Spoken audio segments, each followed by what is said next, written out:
اور اب پھر بیماریاں، کبھی ایک بیماری، کبھی دوسری، کبھی پلیٹلیٹس.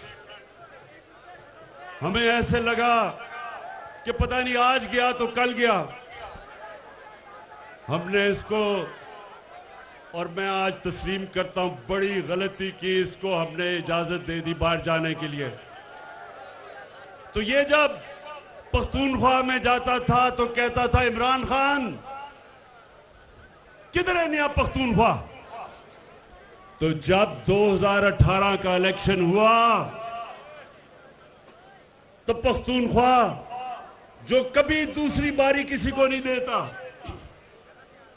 2/3 اکثریت سے تحریک انصاف کو انہوں نے ووٹ دی. کیوں ووٹ دی؟ یہ میں آج آپ کے سامنے پیشن گوئی کر رہا ہوں منڈی بہاؤالدین، کہ یہ جو سارے چوروں کا ٹولہ، ڈاکوؤں کا گلدستہ،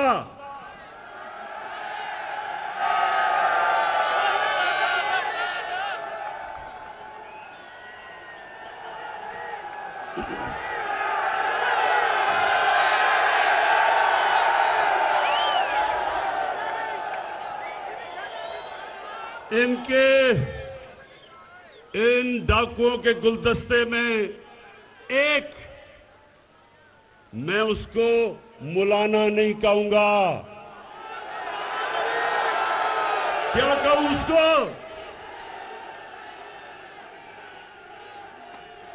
یہ کیوں؟ یہ ڈیزل کیوں سب کو اکٹھا کر کے ہر 3 مہینے کے بعد کہتا ہے گورنمنٹ کو گرا دو؟ اس کی سب سے بڑی وجہ کہ 30 سالوں کے بعد 30 سالوں کے بعد پاکستان کی اسمبلی ڈیزل کے بغیر چل رہی ہے، سولر پہ چل رہی ہے. تو ڈیزل کو ایک تو یہ مشکل پڑی ہوئی ہے کہ وہ 12واں کھلاڑی بنا ہوا ہے. دوسرا، وہ جانتا ہے کہ پختونخوا میں کیا ہوا تھا. جب تحریک انصاف نے 5 سال پورے کیے تب پختونخوا کے اندر بمقابلہ سارے صوبوں کے سب سے تیزی سے غربت پختونخوا میں تحریک انصاف کے دور میں کم ہوئی تھی. تو یہ ڈرا ہوا ہے، اور یہ میں نہیں کہہ رہا، یہ UNDP انہوں نے کتاب میں سروے کر کے بتایا ہے کہ 2013 سے 2018 میں پختونخوا میں سب سے تیزی سے غربت کم ہوئی تھی. امیر غریب میں فاصلہ سب سے کم ہوا تھا. تو اس لیے منڈی بہاؤالدین، یہ سب ڈرے ہوئے ہیں.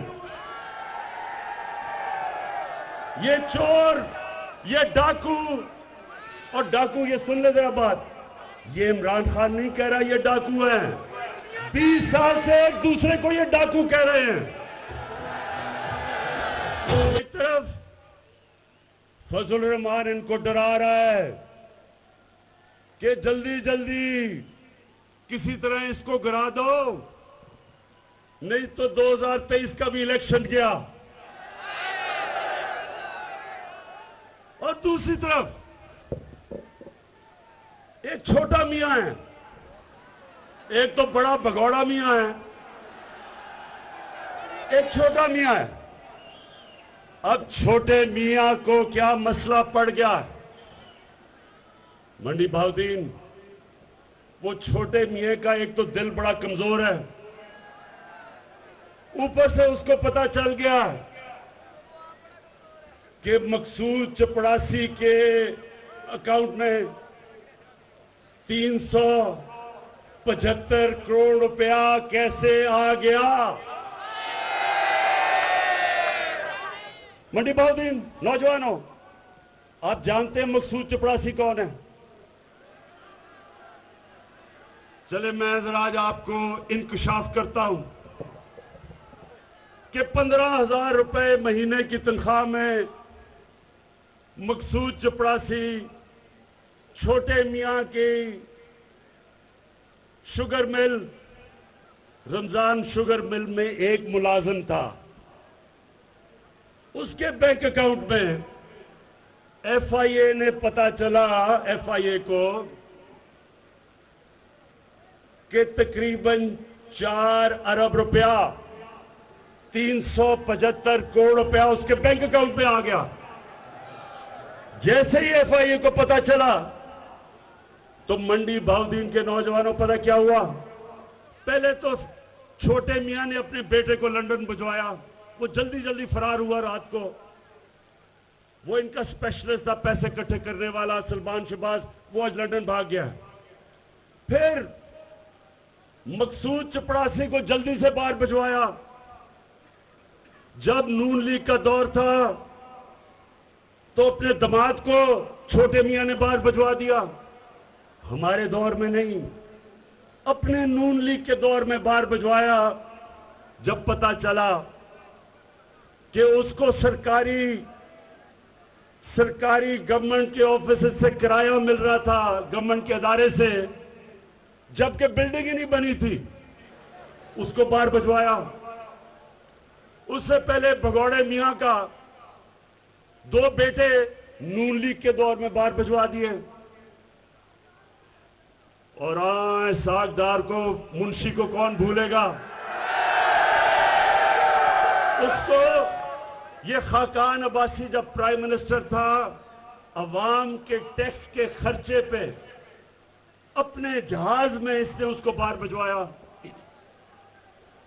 اب نوجوانوں مجھے یہ بتاؤ کہ اگر آپ نے چوری نہیں کی تو آپ کو ڈر کس چیز کا ہے؟ پاکستان کی عمران خان سے ڈر ہے.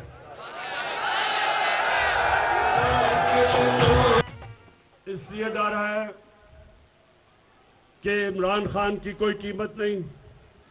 جنرل مشرف کی طرح اس نے آپ کو این آر او نہیں دینا. کیسز آپ کے پرانے ہیں، این آر او میرے سے مانگ رہے ہو، جس طرح جنرل مشرف سے لیا تھا خدائبہ پیپر مل کا.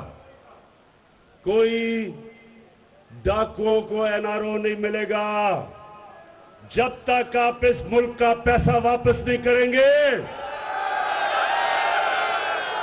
جب تک، یہ سن لو، جب تک، میں اپنی قوم کے سامنے وعدہ کر رہا ہوں، جب تک میں زندہ ہوں میں ان کا پیچھا نہیں چھوڑوں گا جب تک قوم کا پیسہ نہیں یہ واپس کریں گے.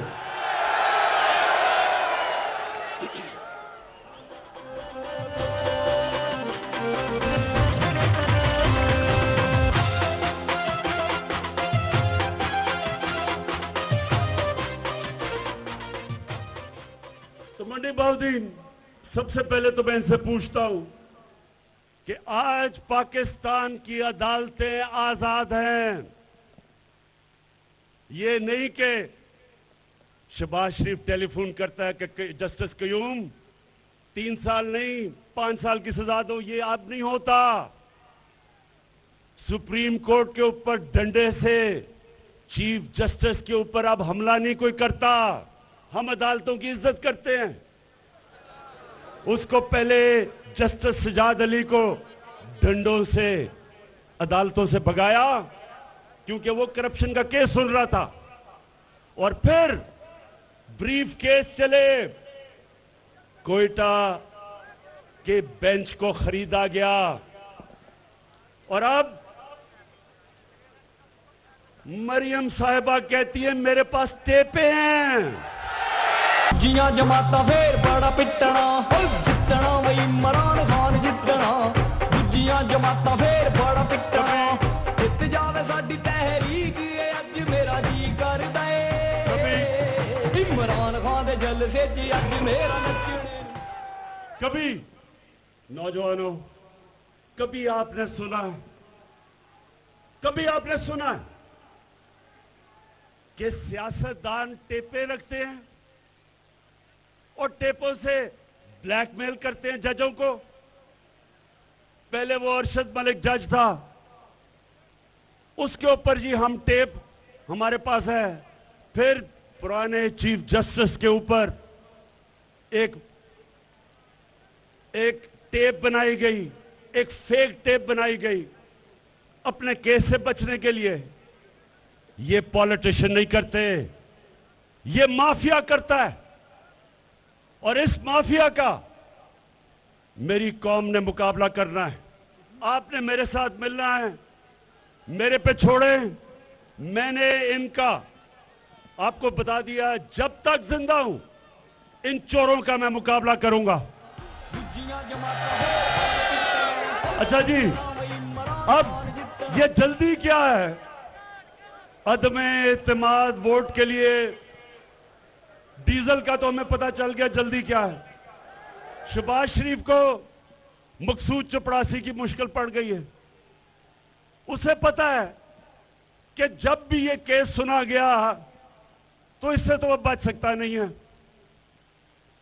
اگر ہر جگہ جی میں بے قصور ہوں, اگر دھیلے کی بھی کرپشن ثابت ہو جائے تو میں یہ کر دوں گا, نام بدل دوں گا.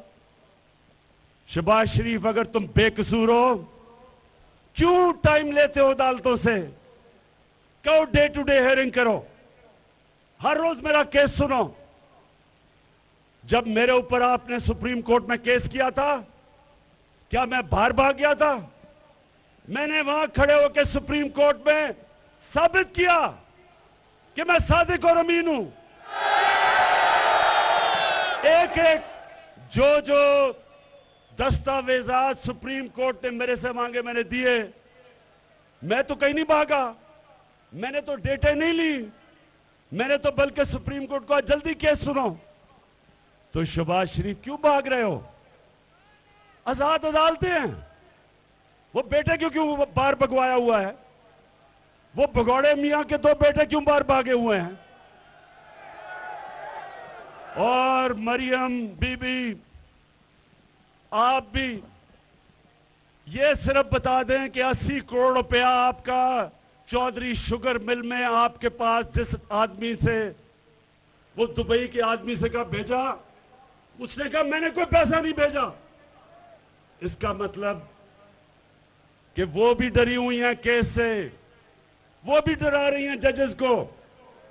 تو عدم اعتماد یہ اس لیے چاہتے ہیں کہ جلدی جلدی یہ حکومت جائے اور ہم پھر سے کسی طرح بچیں جس طرح مشرف کے دور میں بچے تھے. تو شریف خاندان, میرا آج پیغام ہے آپ کو, آپ جو بھی کریں گے ہم ہر چیز کے لیے تیار ہیں. جو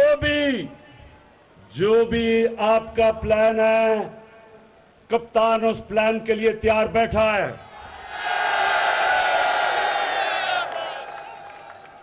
اور انشاءاللہ آپ کو پھر شکست ہوگی, لیکن شکست نہیں ہوگی, آپ جیلوں میں جائیں گے. یہ کہتے ہیں کہ بہت مہنگائی ہو گئی. مہنگائی ہوئی ہے. میرے پاکستانیوں, اس پہ کوئی شک نہیں کہ مہنگائی ہے. سارا وقت میں یہ سوچتا ہوں کہ کس طرح میں اپنی قوم کے اوپر سے بوجھ اٹھا سکوں, اور میں اپنے ان لوگوں کو جو ہمارے صحافی برادری کے لوگ ہیں, میں ایک صرف آپ سے درخواست کرتا ہوں کہ جب آپ بتاتے ہیں مہنگائی ہے تو یہ بھی بتائیں کہ یہ مہنگائی کیوں ہے. مہنگائی کی وجہ کرونا کے بعد جو ساری دنیا میں سپلائی لائنز, یعنی کہ جو چیزیں پہنچ رہی تھی کرونا کی وجہ سے بند ہو گئی, اور اس کی وجہ سے چیزوں کی کمی ہوئی, چیزیں مہنگی ہو گئی. آج پٹرول چند 8-9 مہینے پہلے $40 کا جو پٹرول تھا وہ آج $90 پہ پہنچ گیا. اس کا ہم کیا کریں؟ پٹرول ہمیں باہر سے منگوانا پڑتا ہے. ہم نے سارے اپنے ڈیوٹیز اور ٹیکسز کم کر دیے تاکہ لوگوں پہ بوجھ نہ پڑے.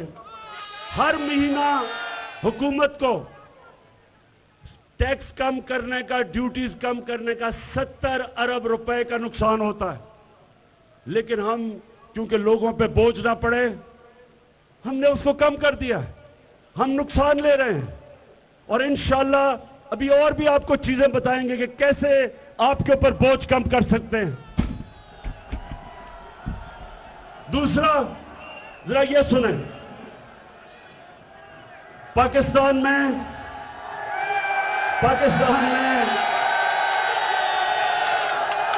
پیپلز پارٹی کے دور میں اس سے زیادہ مہنگائی تھی. نون لیگ کے پہلے سال میں اس سے زیادہ مہنگائی تھی.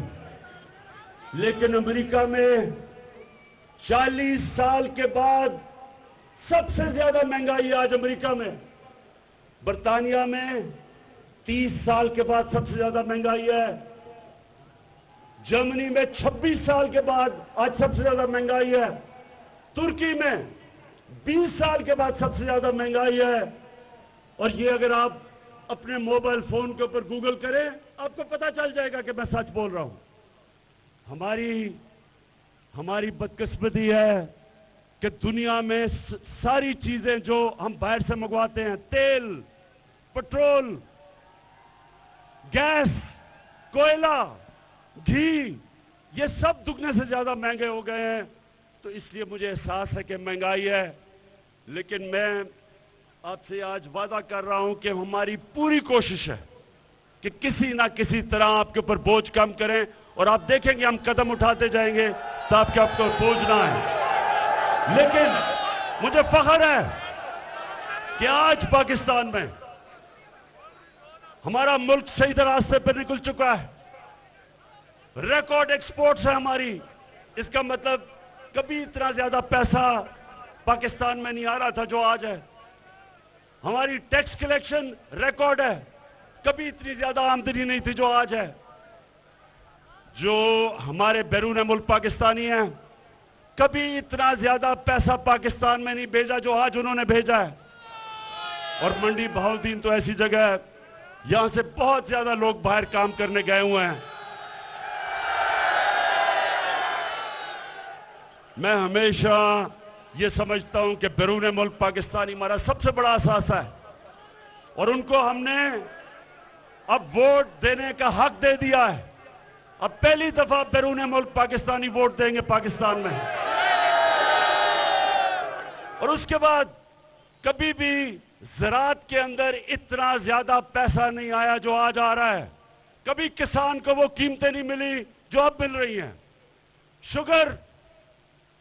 جب شوگر مل کے باہر کسان کھڑے ہوتے تھے، جس ریٹ پہ وہ گنا بیچتے تھے وہ کٹوتی کرتے تھے، ایک سال پیسہ نہیں ملتا تھا. ہماری حکومت نے قانون پاس کر کے آج جو بھی کسان گنا بیچتا ہے اس کو قیمت ملتی ہے اور پیسہ ملتا ہے اور سال انتظار نہیں کرنا پڑتا. یہ وہ حکومت ہے جو اپنے کسانوں کے ساتھ کھڑی ہے اور مسلسل مدد کر رہے ہیں ہم اپنے کسانوں کی کہ زیادہ سے زیادہ قیمت ہمارے کسانوں کو ملے.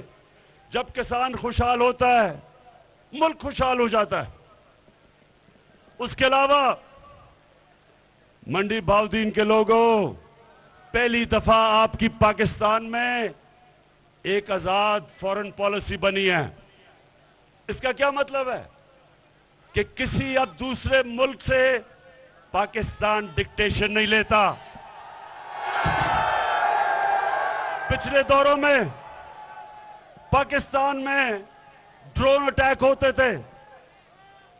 جو ہمارا ملک، ہمارا ایلائی تھا وہی ہمارے ملک پہ بمباری کرتا تھا اور ہمارے حکمران چپ کر کے تماشا دیکھتے تھے. کیوں دیکھتے تھے؟ نوجوانوں یہ کیوں نہیں بولتے تھے جب ہمارے ملک پہ بمباری ہوتی تھی؟ کیونکہ ان کی دولت، ان کے پیسے، ان کی بزنس پاکستان سے باہر پڑی تھی. یہ ان کے غلام تھے اور غلام ہیں. اگر میرے بھی پیسے چوری کر کے میں باہر بھیج دوں، آج میں بھی نہ بول سکوں. اب میں آج بھی ایک سپر پاور کو یہ نہ کہوں کہ میں تمہیں بیس نہیں دوں گا یا ڈرون اٹیک ہمارے دور میں کیوں نہیں ہوتے؟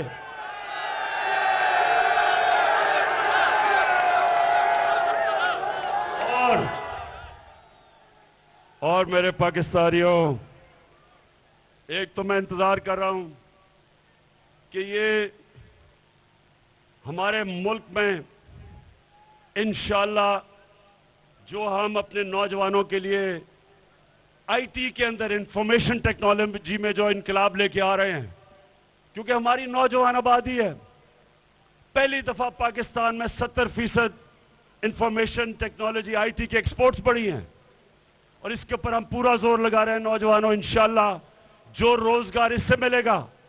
پھر ہم 2 پروگرام لے کے آ رہے ہیں آپ کے لیے کامیاب پاکستان میں، سود کے بغیر قرضے اپنے نوجوانوں کے لیے لے کے آ رہے ہیں تاکہ خود اپنے لیے نوکریاں ڈھونڈ سکے۔ اور سب سے بڑی بات، منڈی بہاؤدین کے لوگوں، یہ کبھی پاکستان کی تاریخ میں نہیں ہوا کہ پہلی دفعہ پاکستان میں ہر خاندان کو 10 لاکھ روپے کی ہیلتھ انشورنس لے کے آ رہے ہیں۔ ایک غریب گھر میں جب ایک بیماری آتی ہے، پیسہ ہوتا نہیں لوگوں خاندان کے پاس، قرضے لے لیتے ہیں علاج کروانے کے لیے، لوگ غربت کی لکیر کے نیچے چلے جاتے ہیں جب کوئی بری بیماری ایک غریب گھرانے میں ہوتی ہے۔ لیکن آپ کے لیے اب 10 لاکھ روپے کا ہیلتھ کارڈ ہے، کسی بھی ہسپتال میں جا کے، گورنمنٹ ہاسپٹل نہیں، اچھے سے ہسپتال میں جا کے اپنا علاج کروا سکتے ہیں 10 لاکھ روپے تک۔ یہ پہلے کیوں نہیں ہوا؟ نوجوانوں، یہ پہلے کیوں نہیں ہوا؟ کیونکہ جب یہ 2 بڑے خاندانوں کو کھانسی بھی ہوتی تھی، یہ لندن چلے جاتے تھے، چیک اپ کے لیے لندن چلے جاتے تھے۔ ان کو کیا پتا کہ یہاں لوگوں کی کن قسم کی مشکلوں کا ہی عوام سامنا کرتا تھا۔ تو انشاءاللہ یہ شروعات ہے، ہم نے پاکستان کو ایک فلاحی ریاست بنانا ہے، جس کے لیے یہ ملک بنا تھا، اسلامی فلاحی ریاست، اور اس کے سفر میں سب سے بڑا قدم جو ہم نے اٹھایا ہے وہ ہے ہیلتھ انشورنس، صحت کارڈ کا۔ تو اس کا آہستہ آہستہ آپ کو پتا چلے گا کہ امیر ترین ملکوں میں بھی ہر خاندان کے پاس ہیلتھ انشورنس نہیں، جو انشاءاللہ یہ مارچ تک سارے پنجاب کے اندر آ جائے گی۔ اس کے لیے بھی عثمان بزدار، میں آپ کو خراج تحسین پیش کرتا ہوں۔ 400 ارب روپیہ، کبھی کسی نے سوچا بھی نہیں کہ 400 ارب روپیہ آپ نے مختص کیا ہے اپنی ساری عوام کو ہیلتھ انشورنس دینے کا، ہر خاندان کو۔ اس کا تو آپ کو اللہ بھی ثواب دے گا۔ اور آخر میں اپنے پاکستانیوں کو میں اپنی آخر میں یہ بات کرنا چاہتا ہوں، اور یہ بڑا غور سے آپ نے میری بات سننی ہے۔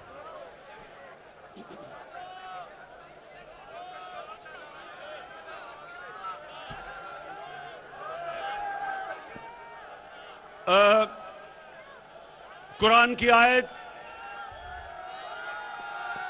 میرے نوجوانوں، قرآن کی آیت ہے، امر بالمعروف ونہی عن المنکر۔ اس کا کیا مطلب ہے؟ جب مدینہ کی ریاست بنی تو یاد رکھیں وہ 2 اصولوں کے اوپر کھڑی ہوئی۔ ایک تھا انصاف، کہ نبی صلی اللہ علیہ وسلم نے کہا کہ تمہارے سے پہلے بڑی قومیں برباد ہوئیں، جدھر جب چھوٹا چور چوری کرتا تھا تو اس کو جیل میں ڈال دیتے تھے، لیکن جب بڑا ڈاکو چوری کرتا تھا اس کو آپ کا نظام نہیں پکڑ سکتا تھا، قوم تباہ ہو جاتی ہے۔ تو ایک وہ اصول تھا انصاف کے اوپر ایک قوم کھڑی ہوئی. مدینہ کی ریاست اس کی بنیاد انصاف پہ رکھی گئی. اور دوسرا امر بالمعروف. اب یہ سن لیں, اللہ کا حکم ہے قرآن میں. اللہ نے کہا میں نے تمہیں سب سے عظیم قوم مسلمانوں, سب سے عظیم قوم دنیا کی امامت کے لیے بنایا. اور پھر کہا کہ تم اچھائی کے ساتھ کھڑے ہوتے ہو اور بدی کو ختم کرتے ہو. یعنی قوم جب تک اچھائی کے ساتھ نہ کھڑی ہو اور برائی کے خلاف جہاد نہ کرے, وہ قوم عظیم قوم نہیں بن سکتی. اب میں آپ کے سامنے رکھتا ہوں کہ یہ دیکھیں کہ جس ملک میں ایک لیڈر جو اپنے آپ کو لیڈر کہتا ہے, اگر چوری کا پیسہ چھپانے کے لیے مقصود چپڑاسی کے پاس 4.25 ارب روپیہ رکھتا ہے اور اس کو بجائے قوم اس کو جیلوں میں ڈالے, وہ اس کے اوپر اس کو لیڈر سمجھتی ہے, اس کو تقریریں کرواتی ہے, وہ قوم آگے نہیں بڑھ سکتی. مولانا رومی نے بھی یہ کہا کہ قوم تب تباہ ہوتی ہے اچھے برے کی تمیز جب ختم ہو جاتی ہے. وہ جو بگوڑا بار بیٹھا ہوا ہے, کئی صحافیوں نے کہا جناب اس کو تقریر کرنے کا موقع دیا جائے. یعنی کوئی, میں ان صحافیوں سے پوچھتا ہوں آپ میں اچھے برے کی تمیز نہیں؟ اگر اس کو تقریر کرنے کا موقع دیا جائے تو جیلوں میں جو غریب چور پھنسے ہوئے ہیں ان کو بھی بولنے کا موقع دیا جائے. اگر بڑے چور کو اب برا نہیں کہتا معاشرہ, تو پھر چوری میں برائی کیا ہے؟ کیوں کوئی محنت کرے؟ آپ نوجوان ہو, آپ جب دیکھیں کہ ایک چور چوری کرتا ہے اور معاشرہ اس کو نوازتا ہے, پھول پھینکتا ہے, لیڈر بنا دیتا ہے, تو آپ بھی سوچتے ہیں کہ ہم پاگل ہیں کہ پہلے پڑھیں 12 سال 15 سال, پھر محنت کریں صبح سے لے کے شام تک, اور ہم حلال کی روزی جب کمائیں تو ہمیں تو کوئی پوچھتا نہیں اور ہم دھکے کھاتے پھرتے ہیں, اور چور اس ملک میں بڑے بڑے عہدوں میں پہنچ جائیں اور پتہ بھی چل جائے کہ جب مقصود چپڑاسی کے پاس اپنے چوری کا پیسہ آپ چھپاتے ہیں اور پھر بھی آپ کو تقریریں کرنے کا موقع ملتا ہے, تو کون محنت کرے گا؟ کیوں محنت کرے گا کوئی؟ اس لیے اللہ نے ہمیں قرآن میں کہا ہے کہ اگر معاشرے نے اٹھنا ہے اچھے برے کی تمیز کرو. میں نے مغرب میں اپنی 20-30 سال گزارے ہیں. آپ اگر ادھر چلے جائیں آپ کو حیرت ہوگی کہ وہ معاشرے ہیں جو اللہ کے پیغام پہ ہمارے سے بہتر چل رہے ہیں. یاد رکھیں اللہ رب العالمین ہے, سب انسانوں کا خدا ہے. ہمارے نبی صلی اللہ علیہ وسلم رحمت العالمین ہیں, سب انسانوں کے لیے رحمت بن کے آئے تھے. مطلب یہ کہ جو بھی ان کے پیغام پہ چلے گا اللہ کی نعمتیں ان کے اوپر آئیں گی, چاہے وہ مسلمان ہے یا نہیں ہے.